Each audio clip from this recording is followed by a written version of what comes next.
Hello friends, welcome to the lotus point. आज हम इस वीडियो में सीखेंगे आईटीआर वन फॉर्म के बारे में। आईटीआर वन फॉर्म का डिटेल डिस्कशन करेंगे कि ये फॉर्म किन किन लोगों को फाइल करना होता है, इसमें कौन कौन सी इनकम कवर हो जाती है एवं आईटीआर वन के कुछ डाउट्स जो हम इस वीडियो में क्लियर करेंगे। तो चलिए हम वीडियो को शुरू करते हैं। सबसे पहले आईटीआर वन किन किन लोगों के लिए एप्लीकेबल है। ये ओनली फॉर इंडिविजुअल्स के लिए ही एप्लीकेबल है जो सैलरी इनकम दिखाते हो, जिनकी हाउस प्रॉपर्टी सेक्टर से इनकम आती हो, अदर सोर्स इसमें कवर होता हो और एग्रीकल्चर इनकम जो 5000 के बिलो होनी चाहिए। तो सबसे पहले हम बात करते हैं कि हेड ऑफ इनकम्स कि आपकी टोटल कितनी हेड से इनकम आ सकती है। तो सबसे पहले होती है सैलरी हेड, दूसरा आपको हाउस प्रॉपर्टी से इनकम हो सकती है, तीसरी पीजीबीपी बिजनेस या प्रोफेशन से आपको इनकम हो सकती है, चौथा कैपिटल गेन से आपको इनकम हो सकता है, पांचवा अदर सोर्स से आपको इनकम हो सकता है। अब इतने सारे हेड में से आपको आईटीआर वन में कौन कौन से हेड से इनकम आती हो और ये किन के लिए एप्लीकेबल है वो हम इस वीडियो में डिस्कशन करेंगे। तो आईटीआर वन फाइल करने का सबसे पहला क्राइटेरिया इंडिविजुअल पर्सन होने चाहिए आप, और आपकी इनकम 50 लाख से कम होनी चाहिए पूरे साल भर में, तो आप आईटीआर वन फॉर्म को सेलेक्ट कर सकते हैं।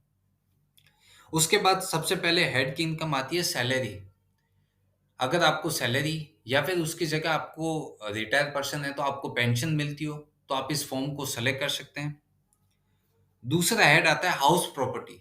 अगर आपके पास एक घर से अधिक घर है और वो लेट आउट है, उनसे आपको अगर इनकम जनरेट हो रही है तो फिर आप आईटीआर वन को फाइल नहीं कर सकते हैं। आईटीआर वन के लिए आपके पास कम से कम एक घर होना चाहिए और वो एक घर के बेस पे ही, चाहे वो सेल्फ ऑक्यूपाइड हो चाहे वो लेट आउट हो, उसकी आप इनकम कंसीडर कर सकते हैं। उसके ऊपर अगर आपने इंटरेस्ट लिया हो तो उसकी डिडक्शन ले सकते हैं।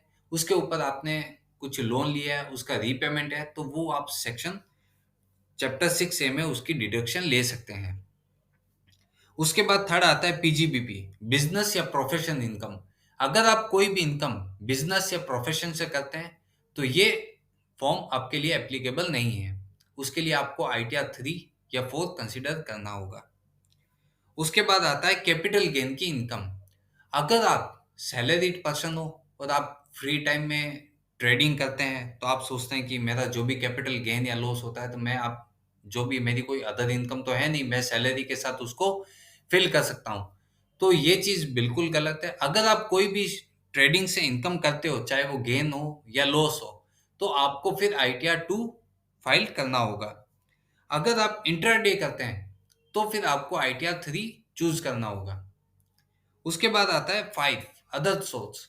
अदर सोर्स में आपने अगर इंटरेस्ट इनकम किया है, फैमिली पेंशन, डिविडेंड या कुछ कमीशन या कुछ भी आपकी अदर इनकम है जो आपको कहीं ना कहीं से प्राप्त हो रही हो, तो आप आईटीआर वन में फाइल कर सकते हैं।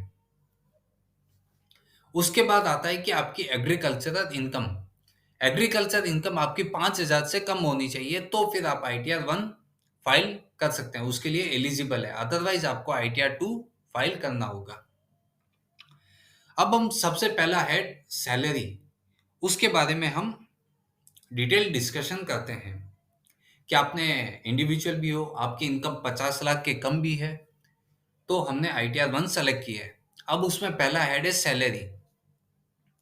सैलरी का सबसे बेसिक रीजन है कि आप कहीं पे जॉब करते हैं तो आपका एम्प्लॉयर आपका हो सकता है कि आपकी सैलरी के ऊपर टीडीएस कट करता हो। अगर वो टीडीएस कट करता है तो आपको फॉर्म 16 का पार्ट ए और पार्ट बी जनरेट करके देता है। हम उसके बेस पे अपना आईटीआर फाइल कर सकते हैं। अगर आपका एम्प्लॉयर टीडीएस के दायरे में नहीं आता हो, वो आपका टीडीएस कट नहीं करता है, तो आप डायरेक्टली आईटीआर वन जितना आपको सैलरी बैंक से क्रेडिट हुआ है उतना आप दिखा के अपना आईटीआर फाइल कर सकते हैं। अभी हम समझते हैं कि अगर आपको फॉर्म 16 मिल गया है तो उसके भी दो पार्ट्स है, पार्ट ए और पार्ट बी। पार्ट ए में केवल डिटेल्स आती है कि आपके एम्प्लॉयर ने कौन कौन से क्वार्टर में कितना कितना टीडीएस डिडक्ट किया है, तो उसके बेस पे आप अपना आईटीआर नई फाइल कर सकते हैं। तो उसके लिए आपको पार्ट बी कंपलसरी है।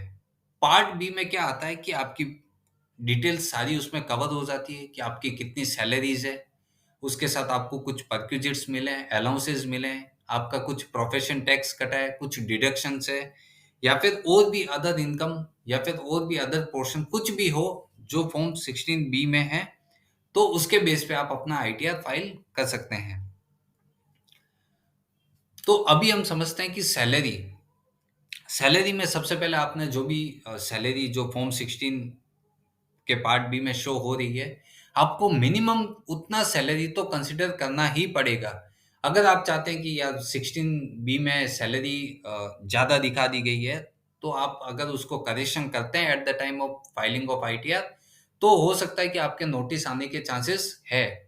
तो इसके लिए पहले आप फॉर्म 16 को रेक्टिफाई करवो, तब जाके आप उसको करेक्शन कीजिए। अभी क्या होता है कि आपको लगता है कि उसमें इनकम कम दिखा दी है, अब आपको इनकम बढ़ानी है, तो बढ़ाने के लिए आप उसको रेक्टिफिकेशन नहीं भी कराएंगे तो भी चलेगा। आप सीधा आईटीआर अपना फाइल करते समय उसमें आप इनकम बढ़ा दीजिए। तो बढ़ाने पे कोई नोटिस या ऐसा कुछ है नहीं।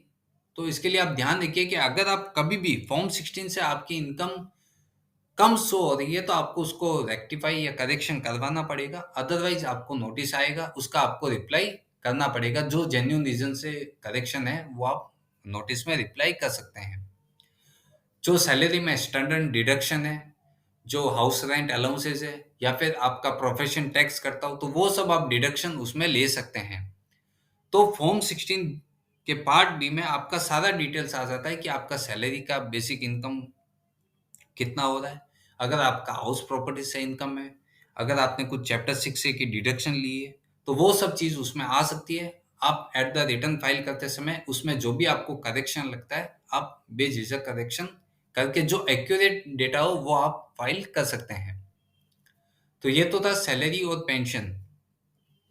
अब दूसरा आता है कि हाउस प्रॉपर्टी से अगर आपको कोई इनकम हुई हो, आपके पास एक घर है, आपने उसको भी लेट आउट कर दिया है, उससे अगर आपको कोई भी इनकम जनरेट हो रही है, तो आपको वो इनकम रिपोर्ट करनी होगी। अगर आपने वो घर के ऊपर लोन लिया है, उस पे अगर आपने इंटरेस्ट और प्रिंसिपल अमाउंट दोनों का अगर रीपेमेंट किया है, तो इंटरेस्ट का पोर्शन आप हाउस प्रॉपर्टी सेक्शन में क्लेम कर सकते हैं। हाउस प्रॉपर्टी में जो भी आप इनकम डिस्क्लोज करते हैं, उसका 30% स्टैंडर्ड डिडक्शन मिलता है। उसके बाद आपने अगर इंटरेस्ट का कुछ पेमेंट किया है, तो वो आपका लेस हो जाएगा। अगर वो माइनस में भी आता है, तो वो आपका अदर इनकम के सामने सेट ऑफ हो जाएगी इनकम। चाहे वो सैलरी में आपकी इनकम हो, हाउस प्रॉपर्टी में आपकी माइनस की इनकम आ रही हो, मीन्स आपका जो सेट ऑफ है वो ज़्यादा है, तो वो जितनी भी माइनस में आ रही है वो आपकी सैलरी या फिर अदर सोर्स की जो भी इनकम आप डिस्क्लोज करोगे, उसके सामने वो सेट ऑफ होके इनकम आपकी उतनी कम हो जाएगी। उसके बाद आता है अदर सोर्स की इनकम। अदर सोर्स में आपने कोई भी इंटरेस्ट, आपने कहीं बाहर से कुछ अदर इनकम कमाई हो, उसका आपने डिस्क्लोज दिया हो, या फिर आपको कोई फैमिली पेंशन आती हो, आपने शेयर मार्केट में इन्वेस्टमेंट किया हुआ है, आपने ट्रेडिंग नहीं की है, बट उसके ऊपर पूरे साल भर में जो डिविडेंड आया है उसको आपको डिस्क्लोज करना हो, तो ये सब चीज़ें आप अदर सोर्स की इनकम में है, तो भी आप अपना ITR-1 फाइल कर सकते हैं। उसके बाद आता है कि एग्रीकल्चरल इनकम, अगर आपके पूरे साल भर में टोटल 5000 से कम एग्रीकल्चर इनकम हुई है, तो फिर आप इस फॉर्म के लिए एलिजिबल हो। अदरवाइज आपको फॉर्म ITR-2 में जाना पड़ेगा। तो ये तो थी क्राइटेरिया कि ITR-1 किन किन के लिए एप्लीकेबल है। इंडिविजुअल्स जो सैलरी इनकम दिखाते हो, हाउस प्रॉपर्टी इनकम दिखाते हो, अदर सोर्स की इनकम आती हो, और एग्रीकल्चरल इनकम आती हो। इसमें हमेशा आपने को ध्यान रखना है कि अगर आपने ट्रेडिंग नहीं की है, ओनली आपने शेयर्स खरीद के रखे हैं, आपने बेचे नहीं है, तो फिर आप ITR-1 फाइल कर सकते हैं।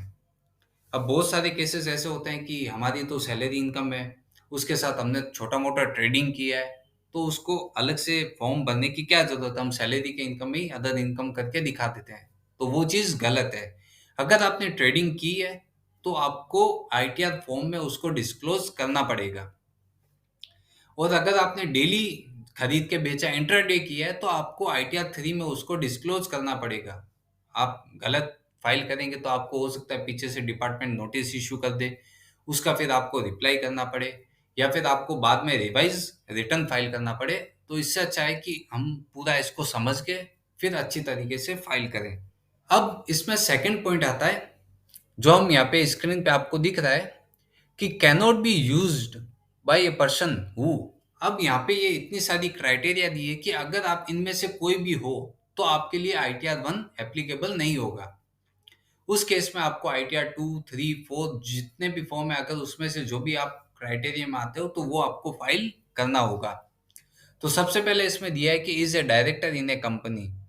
अगर आप कोई भी कंपनी में डायरेक्टर हो या फिर आप पार्टनरशिप फर्म में पार्टनर हो तो आपके लिए आईटीआर 1 फॉर्म एलिजिबल नहीं है, आपको ये फॉर्म फिल नहीं करना होगा। सेकंड इसमें आता है कि एनी अनलिस्टेड इक्विटी शेयर्स। अगर आपने कोई भी पूरे साल भर में कोई भी महीने में आपने अनलिस्टेड इक्विटी शेयर्स होल्ड की है तो फिर आप इस क्राइटेरिया में नहीं आते हैं। थर्ड ये कह रहा है कि any assets located outside India including financial interest. अगर आपका कोई भी फाइनेंशियल इंटरेस्ट है कोई किसी भी एंटिटी के प्रति कि हाँ इसमें मेरा इतना हित है, इतना मेरा शेयरिंग रेशियो है या जो भी है, या फिर आपकी कोई एसेट्स आउटसाइड इंडिया है, तो फिर आप ये आईटीआर 1 फॉर्म सेलेक्ट नहीं कर सकते हैं। चौथा पॉइंट है has signing authority in any account located outside India. अगर आपका कोई भी अकाउंट है आउटसाइड इंडिया, उसमें अगर आपका साइनिंग अथॉरिटी चलता है तो फिर आप आईटीआर 1 फॉर्म को नहीं भर सकते हैं। Has income from any source outside India. अगर आपका कोई भी इंडिया के आउटसाइड कहीं से भी आपकी इनकम आ रही हो तो फिर आप आईटीआर 1 फॉर्म नहीं फिल कर सकते हैं। उसके बाद है is a person in whose case tax has been deducted under section 194N। ये कह रहा है कि अगर आपका 194N के तहत आपका कोई भी टैक्स टीडीएस डिडक्ट हुआ है तो फिर आप इस आईटीआर 1 फॉर्म के लिए एलिजिबल नहीं है। अब ये समझते हैं कि 194N क्या है। ये तो हमें पता ही नहीं है कि कौन सा टैक्स इसके अंदर डिडक्ट होता है। तो 194N सेक्शन ये कहती है कि टीडीएस ऑन कैश विड्रॉल। अगर आपने पूरे साल भर में कितना कैश विड्रॉल किया है उसके ऊपर ये सेक्शन डिपेंड करती है। तो उस सेक्शन में भी लिमिट्स है कि अगर आपने 3 साल के लास्ट असेसमेंट ईयर के अपने आईटीआर फाइल किए हैं तो आपके लिए पूरे साल भर का कैश विड्रॉल का लिमिट है वो 1 करोड़ है। और अदरवाइज अगर आपने 3 साल में से कोई भी 1 साल का 2 साल का या आपने 3 साल के असेसमेंट ईयर के रिटर्न ही नहीं फाइल किए हैं तो आपकी ये लिमिट घट के 20 lakhs हो जाती है, जिसके ऊपर आपका 2% टीडीएस डिडक्ट होता है। अब गवर्नमेंट ने एक और सेक्शन इसके साथ अमेंड किया है कि अगर आपका पैन आधार से लिंक नहीं है तो भी आपका जो लिमिट है वो 20 lakhs हो जाएगा। भले आपने अपना आईटीआर फाइल किया हो बट आपका आधार पैन से लिंक नहीं है तो फिर आपका लिमिट 20 lakhs हो जाएगा। तो ये सेक्शन कह रही है कि अगर आपका कोई भी टैक्स कटा है अंडर सेक्शन 194N के अंतर्गत तो आपको आईटीआर 1 फॉर्म सेलेक्ट नहीं करना होगा। तो जो भी आपका दूसरा फॉर्म है आपको उसके अंतर्गत आपको अपना आईटीआर फाइल करना होगा। उसके बाद ये कह रहा है कि is a person in whose case payment or deduction of tax has been deferred on ESOP. अगर आपका ट्रेडिंग अकाउंट है, अगर कोई भी कंपनी ईएसओपी के अंतर्गत आपको शेयर्स अलॉट करती है और उस शेयर के ऊपर आपका कोई भी टैक्स बनता हो तो फिर आप आईटीआर 1 को सेलेक्ट नहीं कर सकते हैं। उसके बाद आता है कि who has any brought forward losses or loss to be carry forward under any head of income. अगर आपका कोई भी लॉसेस है जिनको आप कैरी फॉरवर्ड करना चाहते हैं, चाहे वो कोई भी हेड से इनकम से आया हो जिसको आप कैरी फॉरवर्ड या ब्रॉड फॉरवर्ड आगे ले जाना चाहते हैं तो फिर आपको आईटीआर 1 फाइल नहीं करना होगा। तो ये सब क्राइटेरियाज थी जो डिपेंड करती है कि आपको आईटीआर 1 फाइल करना है या फिर आईटीआर 1 फाइल नहीं करना है। अब हम इसके आगे बढ़ते हैं कि आपने आईटीआर 1 को सेलेक्ट कर लिया है, आपने जो कंपोनेंट्स थे वो कंपोनेंट में आपने अपनी इनकम डिस्क्लोज कर दी है। अब जब आप अपना आईटीआर फाइल करते हैं तो उसमें हम बहुत सारी डिडक्शंस क्लेम करते हैं जो चैप्टर 6A के अंदर आती है। अब गवर्नमेंट क्या कह रही है कि अगर आपने कोई भी फेक डिडक्शन ली है तो वो आपको आगे जाके उस पे टैक्स या जो भी पेनल्टीज या इंटरेस्ट है वो आपको भरना पड़ेगा। तो आपको मेक श्योर हो जाना है कि आपने जो भी डिडक्शंस ली है चाहे वो 80C में ली हो, चाहे आपने 80D में कोई डिडक्शन ली हो, चाहे आपने सैलरी दिखाते समय एचआरए में कोई डिडक्शन ली हो, तो आपको मेक श्योर होना है कि वो डिडक्शन जेन्युइन है और आपने जितना डिडक्शन क्लेम किया उसके आपके पास प्रूफ्स भी पड़े हैं। तो फिर आपको उसको कंटिन्यू कर देना है, जो भी आपका टैक्स बने उस हिसाब से आपको टैक्स फाइल कर देना है। अब यहाँ पे एक सेक्शन और आती है जिसमें गवर्नमेंट ये कहती है कि आप गवर्नमेंट्स को भी पता है कि आप फेक डिडक्शंस क्लेम करते हैं, तो उनके लिए जिनके पास डिडक्शन नहीं है फिर भी वो डिडक्शन डाल के सारा का सारा टीडीएस क्लेम कर लेते हैं रिफंड के रूप में, तो उनके लिए गवर्नमेंट ने एक और सेक्शन लेके आए हैं 115BAC, जो ये डिफाइन करती है कि आपको न्यू रिजिम में जाना है या फिर ओल्ड जो टैक्स रिजिम चल रहा है उसके अंदर आपको अपना रिटर्न फाइल करना है। तो इसमें हम डिफरेंस समझते हैं कि न्यू रिजिम गवर्नमेंट इसके लिए लेके आ रही है, उसको इसके लिए प्रमोट कर रही है कि आपको भी पता है कि हमारे पास फेक डिडक्शंस है, हमारे पास है नहीं, प्रॉपर रिसिप्ट्स नहीं है कोई चीज़ की। कभी हमने एटीसी में एलआईसी का अमाउंट दिखा दिया, ट्यूशन फीस की इनकम दिखा दी, या फिर हमने ये दिखा दिया कि एचआरए में डिडक्शन हमारे पास इतना पड़ा है।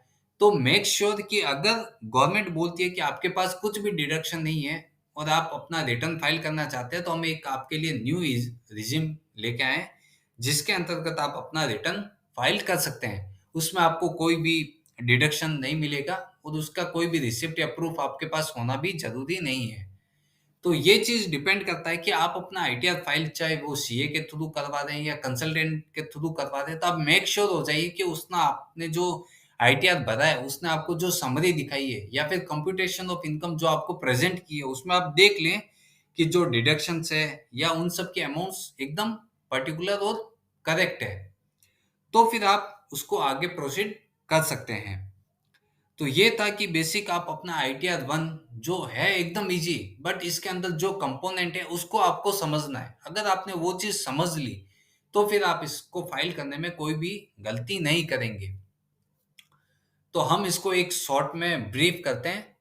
जो मैंने यहाँ पे एक फोटो दिया है जिसको हम ब्रीफ करते हैं कि आईटीआर वन सैलरीड पर्सन के लिए है जो इंडिविजुअल है, जिनकी इनकम लेस देन 50 लैक्स होनी चाहिए ड्यूरिंग द फाइनेंशियल ईयर, जो फाइनेंशियल ईयर में आप रिटर्न फाइल करते हैं, जिसमें कवर होती है आपकी सैलरी इनकम, हाउस प्रॉपर्टी की इनकम। अगर एक घर से इनकम आ रही है तो यहाँ पे आप आईटीआर वन सेलेक्ट कर सकते हैं। एग्रीकल्चर इनकम अगर 5K के बिलो है तो आप इसको सेलेक्ट कर सकते हैं। और अदर सोर्स की इनकम जो इंटरेस्ट, पेंशन, डिविडेंड जो भी आपको मिल रहा है, अगर वही इनकम है तो फिर आप आईटीआर वन को फिल कर सकते हैं। ये था एक आईटीआर वन पे डिटेल डिस्कशन कि मतलब हमको क्या पॉइंट्स है उसमें। अगर समझो कि ऐसा हो गया है, मैंने फॉर्म 16 में इनकम कम दिखाई है, अगर मैं जो एक्चुअल भर रहा हूँ उसमें मेरी इनकम ज़्यादा है, तो फिर आपको क्या करना है। अगर आप शेयर मार्केट से ट्रेडिंग करते हैं उसमें क्या पॉइंट्स है, उसको मैं कैसे डिस्क्लोज करूँ, तो वो हमने पूरा एक डिटेल में इसमें समझा है कि किन के लिए एप्लीकेबल है और किन किन के लिए आईटीआर वन एप्लीकेबल नहीं है। तो अगर आपको ये वीडियो अच्छी लगी हो तो इसको लाइक कीजिए, चैनल को सब्सक्राइब कीजिए और ये वीडियो को ज़्यादा से ज़्यादा जनों को शेयर कीजिए ताकि वो अपना आईटीआर खुद से ही भर सकें। उन्हें किसी भी सीए, टैक्स कंसल्टेंट या किसी के भी पास जाने की ज़रूरत नहीं है। इस वीडियो को समझ के उनका इनकम का हेड देख के उसके हिसाब से वो आईटीआर फिल कर सकते हैं। Thank you.